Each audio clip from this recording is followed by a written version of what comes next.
কাশ্মীর নিয়ে ভারত পাকিস্তানের লড়াই হাজার বছর ধরে চলছে বললেন ট্রাম্প। পোপ ফ্রান্সিসের অন্ত্যেষ্টিক্রিয়ায় অংশ নিয়েছেন প্রধান উপদেষ্টা। এবং মুশফিক ভাই একা নন, রান করার দায়িত্ব সবার বললেন জাকের আলী।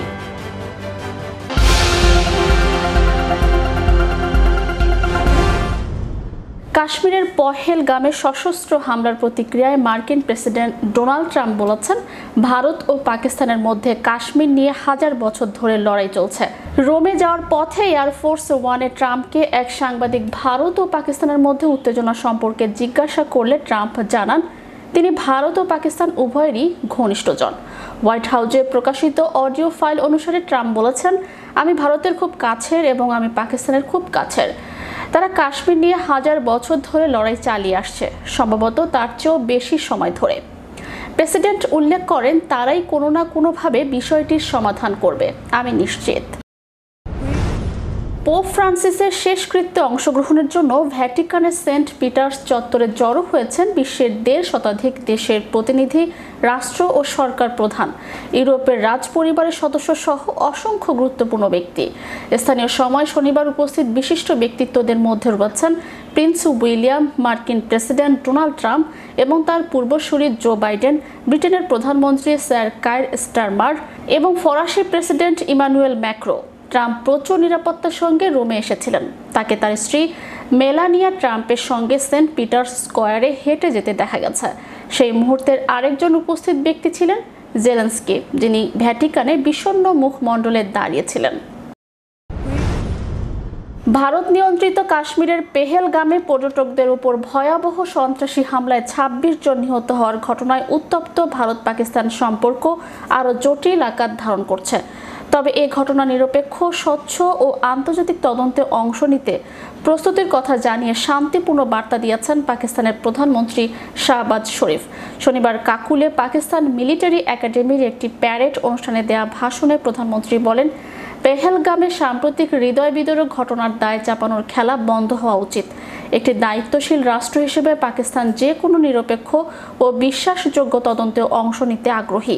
এই বক্তব্য এমন সময় এলো যখন ভারতের পক্ষ থেকে ইঙ্গিত দেওয়া হয়েছে হামলাকারীদের আন্তঃসীমান্ত যোগসূত্র থাকতে পারে, যদিও পাকিস্তান এ ধরনের অভিযোগকে ভিত্তিহীন ও বিভ্রান্তিকর বলে দাবি করে আসছে। ভ্যাটিকান সিটির সেন্ট পিটার্স ব্যাসিলিকায় শুরু হয়েছে পোপ ফ্রান্সিসের অন্ত্যেষ্টিক্রিয়া। শনিবার তাকে শেষ বিদায় জানাতে সেন্ট পিটার্স স্কয়ারে জড়ো হয়েছেন প্রধান উপদেষ্টা অধ্যাপক ডক্টর মোহাম্মদ ইউনুস সহ কয়েক ডজন বিশ্ব নেতা, ক্যাথলিক কর্মকর্তারা ও হাজারো মানুষ।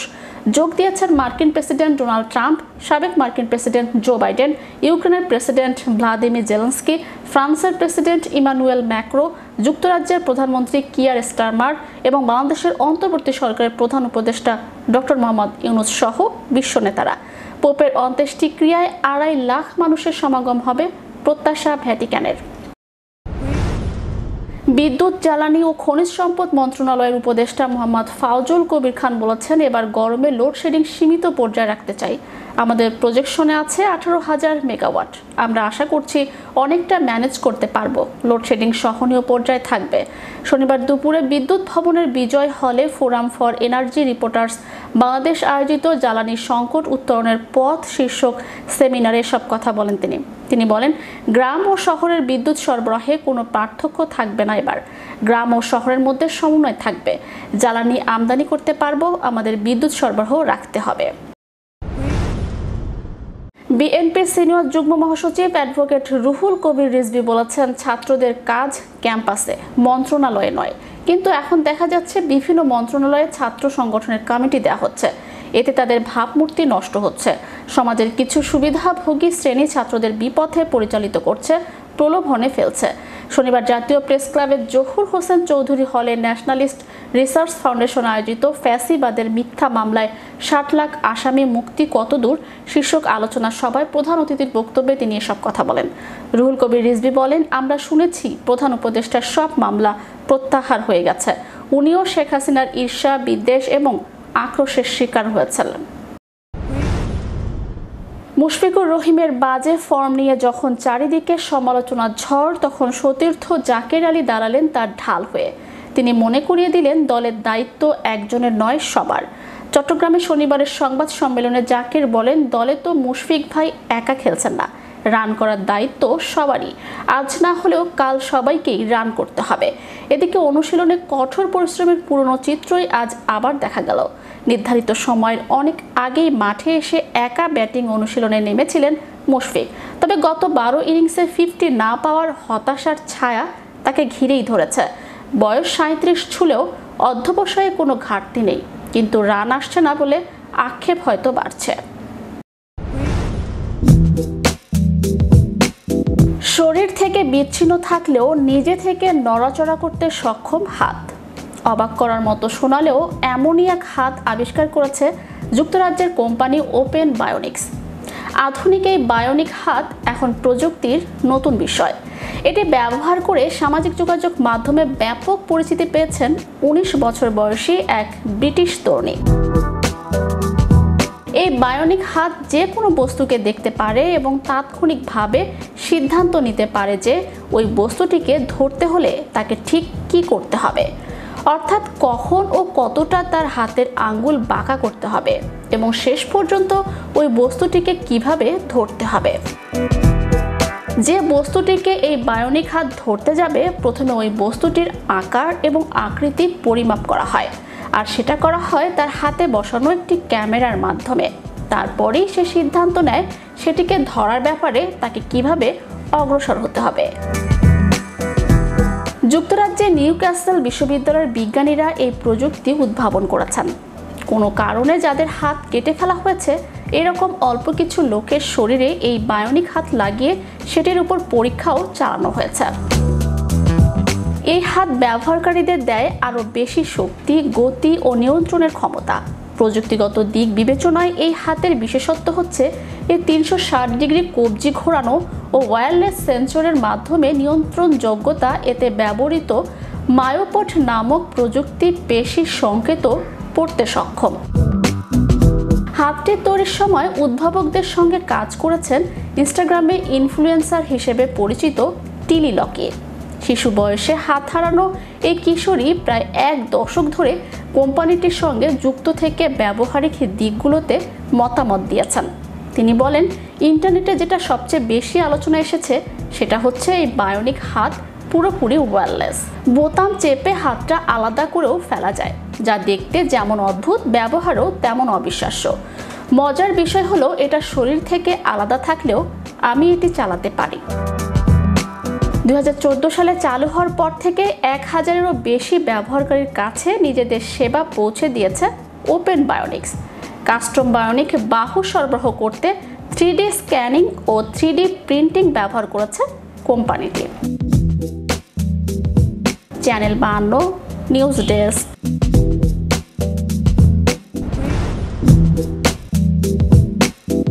এটাই পৃথিবীর শেষ রাস্তা, এরপরই শেষ দুনিয়া। কিন্তু সেই রাস্তায় একা যাওয়া নিষেধ। একা গেলে কি হয় জানলে শিউরে উঠবেন। তাহলে কি আছে সেই পথে? পৃথিবীর সবচেয়ে উত্তর প্রান্ত হলো উত্তর মেরু। উত্তর মেরু পেরিয়ে আরও উত্তরে গেলে কি পৃথিবী শেষ? পৃথিবীর কোনো শেষ রাস্তা আদৌ হয় কি? এই নিয়ে বহু গবেষণা হয়েছে এবং শেষ পর্যন্ত দেখা গিয়েছে সত্যি পৃথিবীর শেষ রাস্তা আছে, যার পরই শেষ হয়ে যায় এই দুনিয়া। পৃথিবী গোলাকার, উত্তর এবং দক্ষিণ ভাগ সামান্য চাপা। গোলাকৃতি বস্তুর আসলে কোনো অন্ত নেই। মানচিত্র বলছে উত্তর মেরু পেরিয়ে আরও উত্তরে এগোতে চাইলে কখনো হয়তো দক্ষিণ মেরুর দেখা মিলতে পারে, কিন্তু পৃথিবীর উত্তর প্রান্ত তো উত্তর মেরুতেই শেষ। এখানেই তাই রয়েছে পৃথিবীর শেষ রাস্তা, যার পরে শেষ হয়ে যায় এই দুনিয়া। পৃথিবীর শেষ মিশে গিয়েছে অসীমে। ভূবিজ্ঞানীরা দিলেন সেই রাস্তার হদিশ। সেখানে পৌঁছানো কি সম্ভব? উত্তরটা হলো হ্যাঁ, সম্ভব। পৃথিবীর শেষ রাস্তাটির নাম হলো ইউরোপের E69 হাইওয়ে। কিন্তু পৃথিবীর এই শেষ রাস্তায় ভুলেও একা যাবেন না, তাহলে ঘটবে চরম বিপদ। এই E69 হাইওয়ে অবস্থিত নরওয়েতে উত্তর গোলার্ধে, অর্থাৎ নিরক্ষরেখার উপরের দিকে। এবার প্রশ্ন হলো, এই রাস্তাটিকে কেন বিশ্বের শেষ রাস্তা বলা হয়। কেনই বা সেখানে একা যাওয়া মানা? সেখানে গেলে কি অতল গহ্বরে তলিয়ে যাওয়ার ভয় আছে? কোথায় শুরু হয়ে কোথায় শেষ হয়েছে এই রাস্তা? দুনিয়ার শেষ রাস্তা বহু রহস্যে ঘেরা। উত্তর মেরুর গা ঘেঁষে চলে গিয়েছে বিশ্বের শেষ রাস্তা বা E69 হাইওয়ে, যা উত্তর ইউরোপের নর্থ ক্যাপকে সংযুক্ত করেছে নরওয়ের সঙ্গে। রাস্তাটির দৈর্ঘ্য প্রায় 14 কিলোমিটার। এই রাস্তাটা যেখানে শেষ হয়েছে তারপর আর কিছুই দেখা যায় না, রয়েছে শুধুই সমুদ্র, হিমবাহ এবং তুষার। পাশাপাশি এখানে শীতকালে 6 মাস অন্ধকার থাকে, গ্রীষ্মকালে 6 মাস সূর্য দেখা যায়। শীতকালে যেমন এখানে কোনো দিন নেই, তেমনি গ্রীষ্মকালে এখানে কোনো রাত নেই। শীতকালে এখানে তাপমাত্রা -43 ডিগ্রি সেলসিয়াসে পৌঁছায় এবং গ্রীষ্মে তা পৌঁছায় 0 ডিগ্রিতে। Channel 52 news desk.